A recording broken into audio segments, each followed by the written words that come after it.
It feels like COVID-19 is stealing summer. With businesses closed, large gatherings banned, and no baseball yet, we're in July, but it does not feel like summer should feel. However, there's one traditional 4th of July event that has not been canceled and may help you get that summer feeling. Nathan's famous International Hot Dog Eating Contest on Coney Island will take place as scheduled on July 4th. The event will give ESPN something to broadcast besides World Series games from 1987. While you may be familiar with Nathan's as the sponsor of the famous eating contest, you may not be aware that Nathan's Famous Inc., symbol NATH, is a growth stock with a tremendous track record. A special thanks to our own Eddie Effenbein for making us aware of this gem.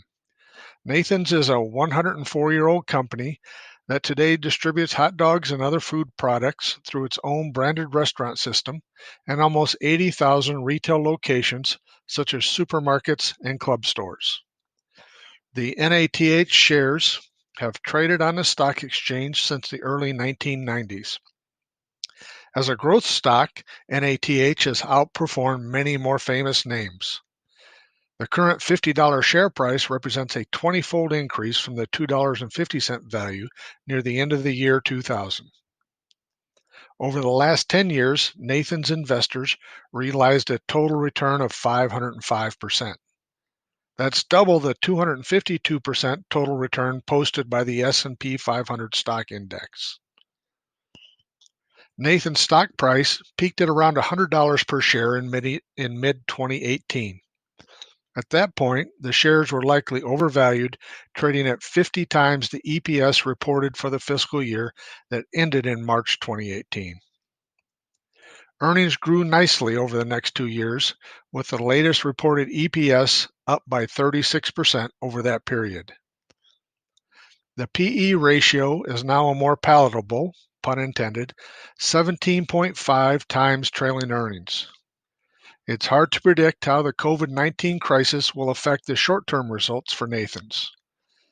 The company's restaurants were closed except for the stores that were able to offer pickup and delivery. However, the company reported significantly higher sales of branded products sold through grocery channels. Once we get to the post-COVID world, Nathan's will return to growth stock status. A bonus for investors is that in June 2018, the company started to pay regular quarterly dividends. The initial 25-cent dividend was increased to 35 cents per share a year later. The current dividend rate is well covered by earnings per share, which was 76 cents per share for the quarter that ended on March 29, 2020.